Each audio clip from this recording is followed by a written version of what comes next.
मांगत तुलसीदास कर जोरे, बसहूँ राम सिय मानस मोरे।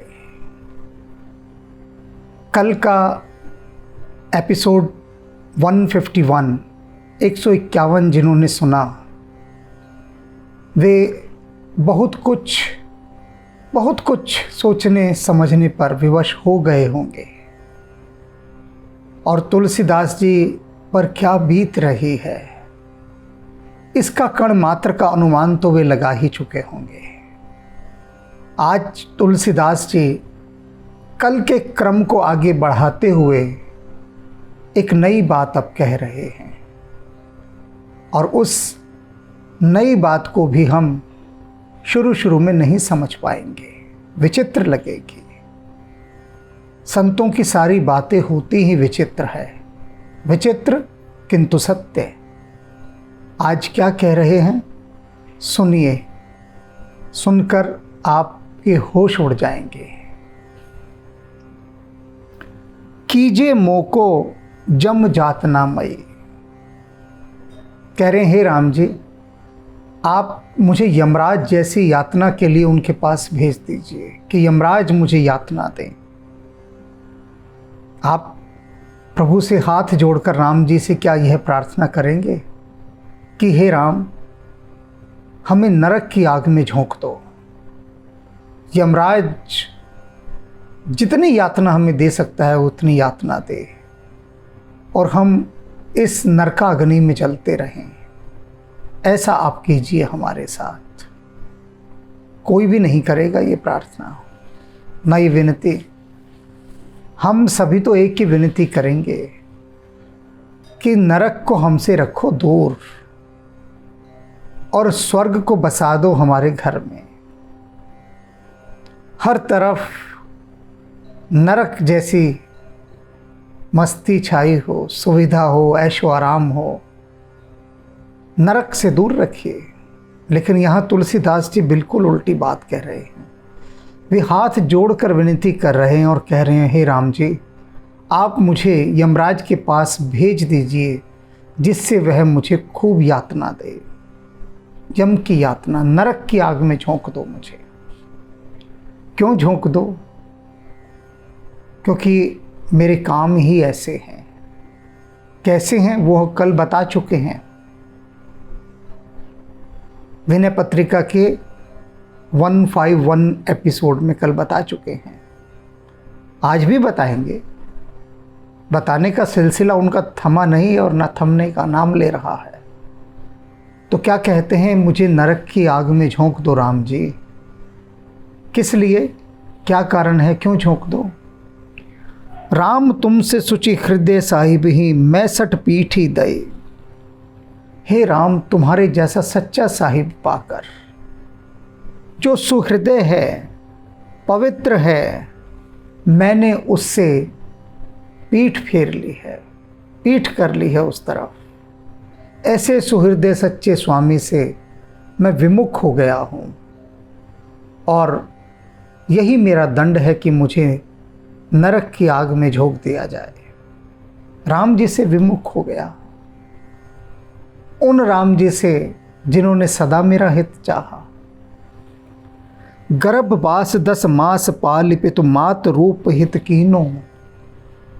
आपने 10 महीने तक मुझे गर्भ काल में पाला पोसा, माता पिता के समान, हर समय मेरी रक्षा की। गर्भ में कौन रक्षा कर रहा है आकर? राम ने ही तो रक्षा की। राम ही गर्भ में लाए, राम ने ही वहाँ भोजन पानी का इंतज़ाम किया, सारी सुख सुविधाएं दी, हर तरह का आराम गर्भ में मयस्सर कराया। वो जो सारी सुख सुविधाएं उपलब्ध हैं गर्भ के अंदर, किसने दी? मेरे माता पिता बनकर राम जी तुमने ही तो दी और तुमसे मैंने पीठ फेर ली। बताइए, पीठ करके बैठ गया तुम्हारी ओर। जड़ ही विवेक, मैं तो मूर्ख था और आपने मुझे शुद्ध ज्ञान दिया। तुलसीदास जी विषय वासनाओं में ही तो घिरे हुए थे। स्वयं कह रहे, ज्ञान ही नहीं था। कहते हैं लेकिन आपने मुझे शुद्ध ज्ञान दिया, कितनी बड़ी कृपा की आपने। सुशील खल ही, दुष्ट था मैं तो, लेकिन आपने मुझे विनम्रता दे दी। अपराधी ही आदर दीनो हो, अपराधी था मैं, आपने आदर दिया, अपराधी को भी आदर दिया। और मैंने ऐसे सच्चे साहिब को छोड़कर विषय वासनाओं की ओर मुख कर लिया और राम जी आपकी ओर अपनी पीठ कर ली। इसलिए मुझे नरक की आग में आप झोंक दीजिए। कपट करो अंतर्जामी सो हो, और कैसा मूर्ख हूं मैं कि अंतर्यामी से कपट करता हूं। कपट तो उसके साथ किया जाता है जिससे कुछ पता न हो। अब सुना होगा कि ठग आए और आदमी को ठग कर चले गए, तो कैसे ठग गए? जिसे ठगा गया उसे कुछ मालूम ही नहीं था, तभी तो वह ठगा गया, वरना कहाँ ठगा जाता। किंतु यहाँ तो आप अंतर्यामी हैं मेरे राम जी, आप सब कुछ जानते हैं, और फिर भी मैं आपके साथ कपट करता हूँ, जानते बूझते हुए भी। पता है कि आपसे कुछ छिपा नहीं रह सकता, फिर भी छिपाने का प्रयास करता हूँ। अग व्यापक ही दुरावो, अग व्यापक ही, मैं इतने पाप करता हूँ, दुराओ, और आपसे सारे छिपा लेता हूँ। व्यापको, जबकि आप सर्वव्यापी हैं, सर्वव्यापी हैं आप, सब जगह हैं। मैं पाप करता हूँ, सोचता हूँ छिप के पाप कर लिया, राम जी को तो पता ही नहीं लगेगा, और आपसे मैं अपने पाप छिपाता हूँ। एक गुरु ने अपने शिष्यों से कहा कि आज तुम्हारी परीक्षा है। पहले ऐसे ही परीक्षाएं ली जाती थी प्राचीन काल में, तब परीक्षाओं लेने का ढंग अलग था। आज परीक्षा लेने का ढंग है कि हम लिख देते हैं हमें सच बोलना चाहिए या झूठ बोलना चाहिए। बच्चा लिखेगा हमें सच बोलना चाहिए, पूरे में से पूरे नंबर। इस बात की कोई फिक्र ही नहीं लेता कि जिसने लिखा है कि हमें सच बोलना चाहिए। या प्रश्न पूछा जाए कि क्या आप सच बोलते हैं, क्या आप चोरी करते हैं, क्या आप परोपकार करते हैं, एक छोटा सा प्रश्न पूछ लिया जाए बच्चों से। आज की शिक्षा पद्धति ऐसी है, वो पूछती है क्या आप परोपकारी हैं, बच्चा लिखता है कि हाँ मैं परोपकारी हूँ, और उसको पूरे नंबर। जो लिखता है नहीं मैं परोपकारी नहीं हूँ, उसका काट दिया जाता है। अब जो परोपकारी है उसकी परीक्षा तो नहीं हुई ना, उसके व्यक्तित्व की, उसके चरित्र की, क्या वह सच में परोपकारी है। रटंत विद्या है, एक फ्रेमवर्क है, उस फ्रेमवर्क में जो शिक्षा नीति है, एजुकेशन पॉलिसी, उसने कुछ क्वेश्चन आंसर्स दे दिए हैं, बस उनको रट लो, उनके उत्तर दे दो। जो जितना अच्छा रटंत विद्या में माहिर है उसकी रटंत विद्या काम आती है, वो सारे उत्तर वहाँ लिखा आता है। परीक्षा में अच्छे अंक, अच्छी डिग्री के बाद आपको अच्छी नौकरी। जीवन में कोई चीज़ उतरी या नहीं उतरी, इससे कोई सरोकार नहीं होता। बड़े बड़े पदों के ऊपर इंटरव्यू लिए जाते हैं, कमेटियां बैठती हैं, अच्छे चश्मे लगाए एजुकेशनिस्ट होते हैं जो चश्मों की ऐसी आंख से झांक कर उम्मीदवार को देखते हैं, कैंडिडेट को बार बार ऐसे झांक कर देखते हैं जैसे उसकी आत्मा में झांक रहे हों। दो चार इधर उधर के सवाल करेंगे, और अगर उन सवालों के उत्तर इंटरव्यू कमेटी के लोगों के मन से मैच करते हैं तो वो इंटरव्यू देने वाला अच्छा। क्राइटेरिया ये होता है, मापदंड ये है। 6 लोग बैठे हैं इंटरव्यू लेने, प्रश्न पूछ रहे हैं, सामने वाला यदि उनसे भी अधिक विद्वान है, इंटेलिजेंट है, तो वो काट देगा उनके प्रश्नों को। तो इंटरव्यू कमेटी कहेगी कि तो बेकार आदमी है, इसे तो कुछ आता ही नहीं। तो अपने से ज़्यादा प्रतिभावान को वो कैसे सेलेक्ट कर सकते हैं? और जो गिने चुने उत्तर होते हैं उन्हीं को भी पूछते हैं, वैसे के वैसे उत्तर अगर उसने दे दिए कैंडिडेट ने तो वो उत्तीर्ण।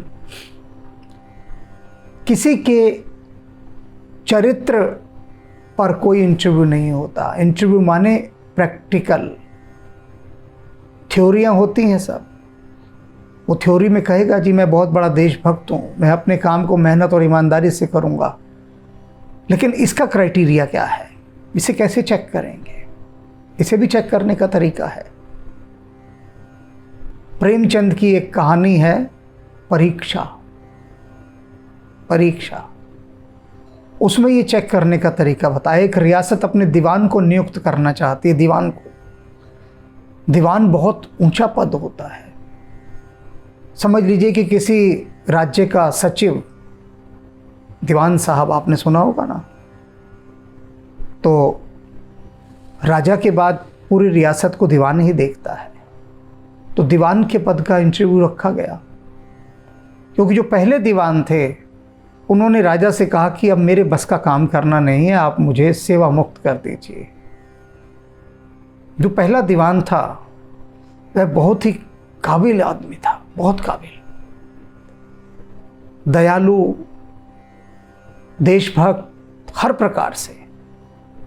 तो कहा कि भाई अब मैं नहीं कर सकता काम, बहुत सेवा कर ली राजा जी आपकी, अब मुझे विश्राम करने दीजिए, मैं सेवानिवृत्त होना चाहता हूँ, रिटायर कर दीजिए मुझे। राजा ने कहा एक ही शर्त है, क्योंकि तुझ जैसा आदमी मुझे नहीं मिलेगा। तो एक काम करें दीवान साहब, आप अपने ही जैसा कोई एक व्यक्ति मुझे ला कर दे दीजिए, अपने जैसा, फिर आपको मैं ससम्मान विदा कर दूंगा। अब रियासत थी, उन्होंने चारों तरफ डुगडुगी पिटवा दी। अंग्रेज़ों का ज़माना था, ये सच्ची घटना है, कोई कहानी नहीं है, सच्ची घटना है, प्रेमचंद बताते हैं। तो रियासत ने अखबारों में भी निकलवा दिया, हर जगह विज्ञापन कि भाई इस रियासत के लिए दीवान चाहिए। अब दीवान चाहिए तो कितने उम्मीदवार आए, एक से एक बढ़कर, और सभी उम्मीदवारों को ठहरने की व्यवस्था कर दी गई कि आप 2 दिन यहीं ठहरिए, मेहमान नवाजी है आपकी, तीसरे दिन आपके इंटरव्यू होंगे। और उन 2 दिनों तक जितने भी लोग आए हुए थे दीवान के उम्मीदवार बन के, वे सभी निहायत शरीफ इंसान बनकर रहे। जिसे देखो वो पूजा पाठ कर रहा है, अच्छे से बोल रहा है, जिसे देखो कमाल, वही विनम्रता की प्रतिमूर्ति बना हुआ। जिसे भी देख लो लगे कि भाई इससे अच्छा इंसान हो नहीं सकता। हर एक आदमी 2 दिन के लिए सारी अच्छाइयों को ओढ़ कर वहाँ बैठा हुआ। तीसरा दिन कुछ उम्मीदवारों ने, जो कि आए हुए थे दीवान के पद के लिए, सोचा कि चलो हॉकी खेलते हैं। तो अनेक नवयुवक हॉकी खेल कर आ रहे थे। रास्ते में देखते हैं कि एक बूढ़ा किसान अपनी बैलगाड़ी लिए जा रहा है और उसकी बैलगाड़ी एक गड्ढे में फंस जाती है। बहुत हिम्मत करता है, नहीं निकलती, खड़ा हो जाता है, देख रहा है 20-25 नवयुवक आ रहे हैं। गरीब किसान, हिम्मत नहीं होती उनसे मदद मांग ले, बस देखता रहता है उनकी तरफ। एक एक करके सारे नौजवान निकलते जाते हैं। एक रुक जाता है। जो रुक जाता है समझ जाता है कि किसान की गाड़ी गड्ढे में फंस गई। वह कहता है कि बाबा आप बैठिए, बैलों को हाँकिए, मैं पहिए को पकड़ के खींचता हूँ और वह नवयुवक गड्ढे में उतर जाता है। कीचड़ भरा है गड्ढे में, घुटनों घुटनों वो कीचड़ में हो जाता है, घुटनों घुटनों जोर लगाता है। गाड़ी भी भारी, खूब जोर लगाता है और उस जोर लगाने में उसके घुटने भी छिल जाते हैं।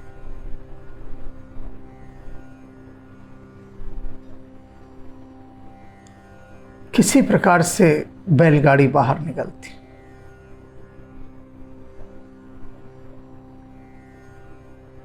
किसान उस नवयुवक के पास आता है और उससे पूछता है कि आप यहाँ के तो दिखाई नहीं देते, कहाँ से आए हैं, किस लिए इधर आए हैं। वो नवयुवक कहता है कि मैं यहाँ दीवानी के पद के लिए आया था। आपकी गाड़ी फंसी देखी तो लगा कि नहीं, आपको ऐसे नहीं छोड़ सकता, आपको ऐसे कैसे छोड़ दूंगा, रात होने को आई है।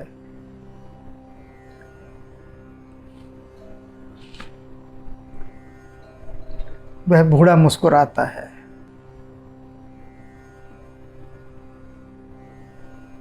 कहता है राम ने चाहा तो दीवानी आपको ही मिलेगी। अगले दिन दरबार में सब आते हैं राजा जी के कि इंटरव्यू लिया जाएगा। तभी एक बूढ़ा व्यक्ति हाथ में एक पत्र लिए आता है।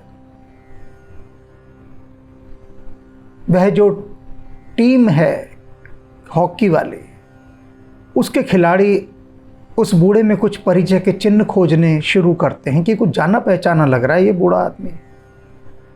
तो वह बूढ़ा आदमी कागज पढ़ता है कि यहाँ पर जितने भी दीवान पद के उम्मीदवार आए उन सबको हमने बहुत अच्छे से देखा, जाना। सब एक से एक पढ़े लिखे हैं, काबिल हैं, अनुभवी हैं, लेकिन हृदय में परोपकार की भावना उनके नहीं है। दीवान पद पर बैठने वाले को पूरी प्रजा का हित देखना होता है। निस्वार्थ भाव से जो प्रजा का हित साध सके वही इस पद का अधिकारी है।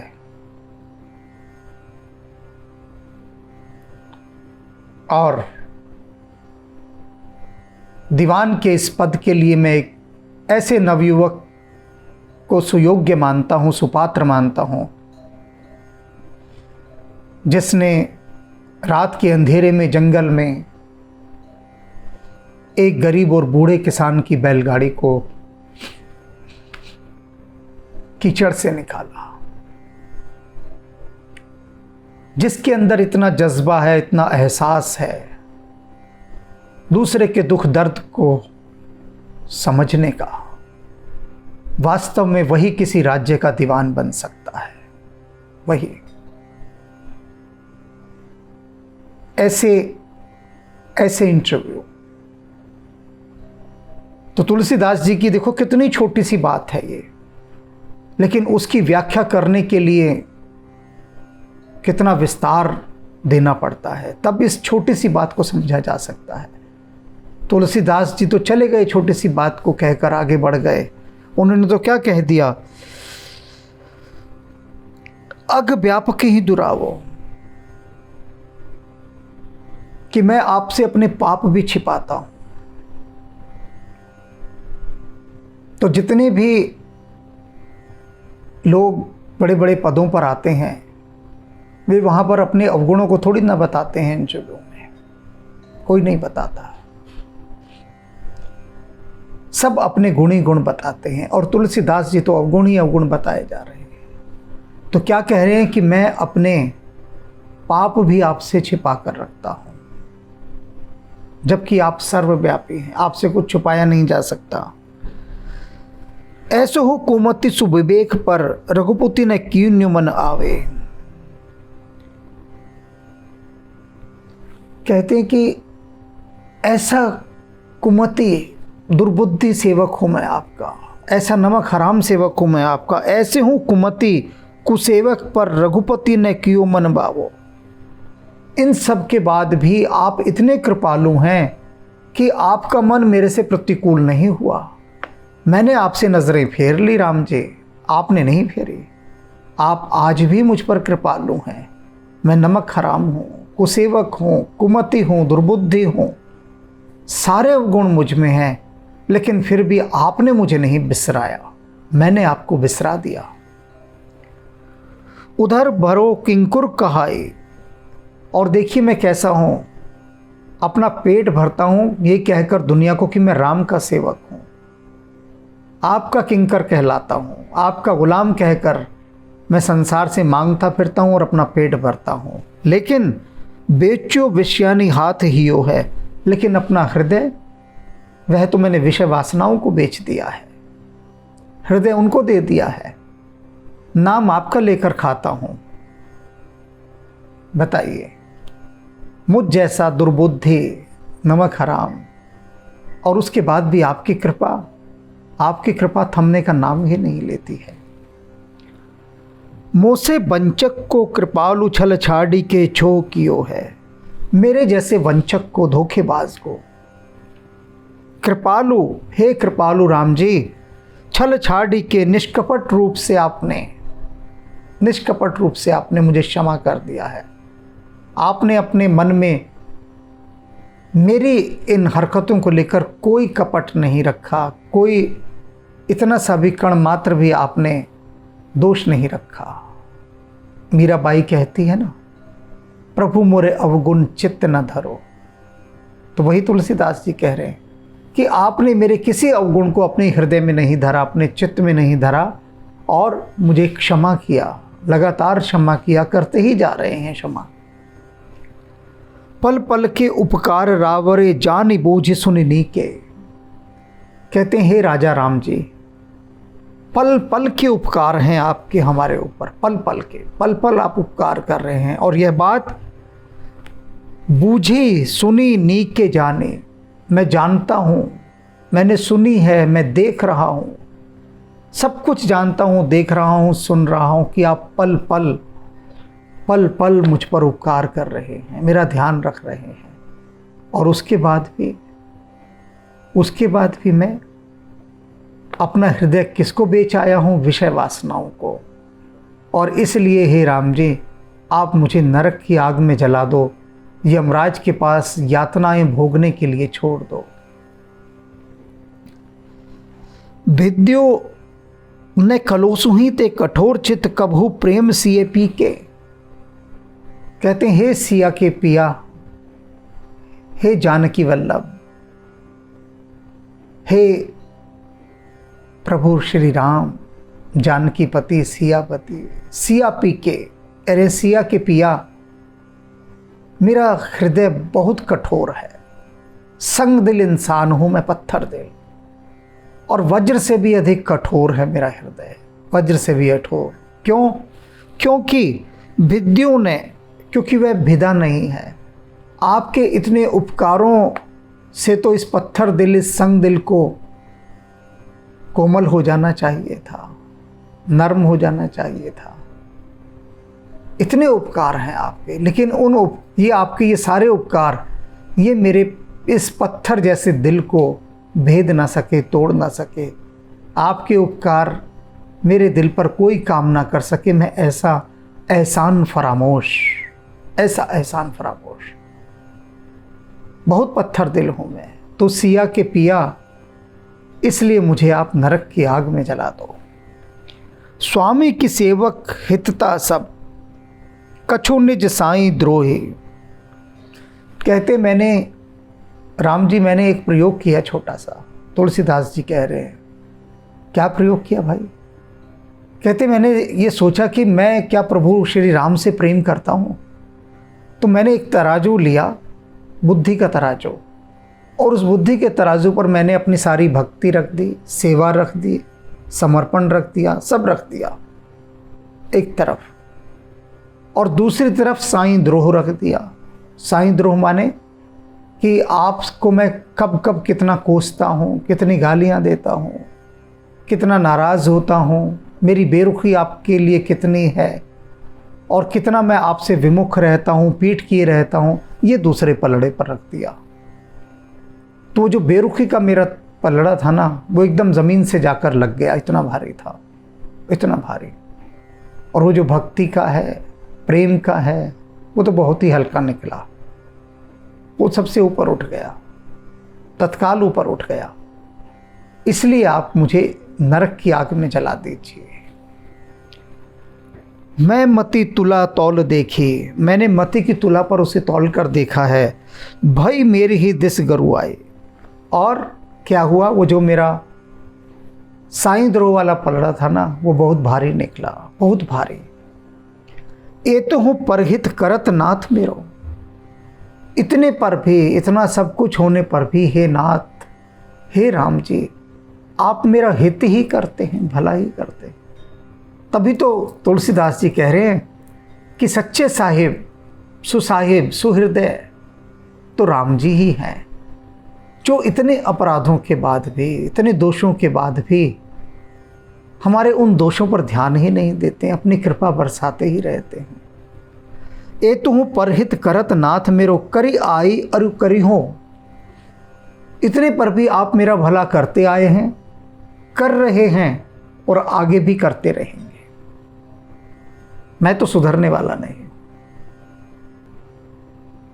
एक ही तरीका है कि आप मुझे यमराज के पास नरक की आग में जलने के लिए फेंक दीजिए, मैं इसी योग्य हूं।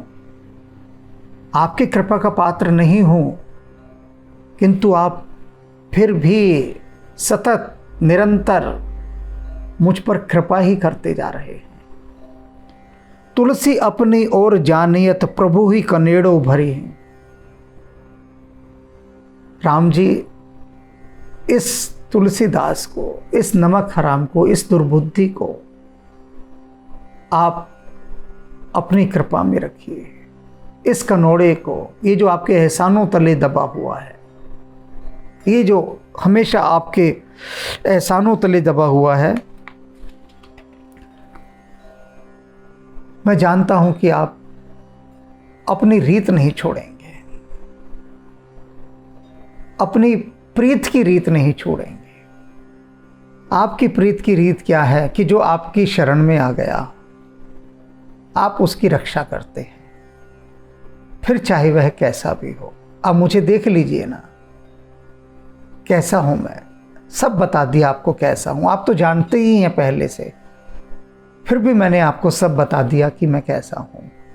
और उसके बाद भी ऐसे को तो आदमी दूर फेंक मारे कि ऐसे पापी, अपराधी, दुष्ट, नीच, दुर्बुद्धि, कामी, क्रोधी, लोभी, ऐसे को कौन पास रखे। हर देवता दूर फेंक देगा, लेकिन आपने मुझे इतने प्रेम से, आदर से, सम्मान से ऐसे रखा हुआ है, हाथों में रखा हुआ है, हर पल मेरा ध्यान रखते हैं और देखते ही नहीं मेरे इन गुनाहों के प्रति कुछ भी, इन दोषों, अवगुणों, अपराधों विचार ही नहीं करते, देखते ही नहीं। तो ये कृपा है प्रभु श्री राम के। काबिल तो हम सजाओं के हैं, हकदार हैं हम सजाओं के, लेकिन वो इनाम पे इनाम दिए जा रहे हैं। बख्शनहार हैं वे, बख्शते जा रहे हैं हमें, जन्मों जन्मों से बख्श रहे हैं। तो हमारा यही कर्तव्य होना चाहिए कि वे जो बख्शनहार, वे जो राम हैं, उनकी ओर हम मुख कर लें, पीठ ना करें, पीठ ना करें। मुख करेंगे तो राम के ही दर्शन पाएंगे। रघुपति राघव राजा राम, पतित पावन सीताराम। रघुपति राघव राजा राम, पतित पावन सीताराम। सीताराम सीताराम, बज प्यारे तो सीताराम। सीताराम सीताराम, बज प्यारे तो सीताराम।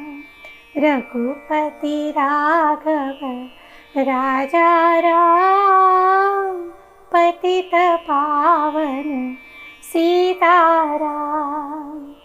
सीताराम सीताराम, बज प्यारे तो सीताराम। सीताराम सीताराम, बज प्यारे तो सीताराम। रघुपति राघव राजा राम, पतित पावन सीताराम। पतित पावन सीताराम, पतित पावन सीताराम।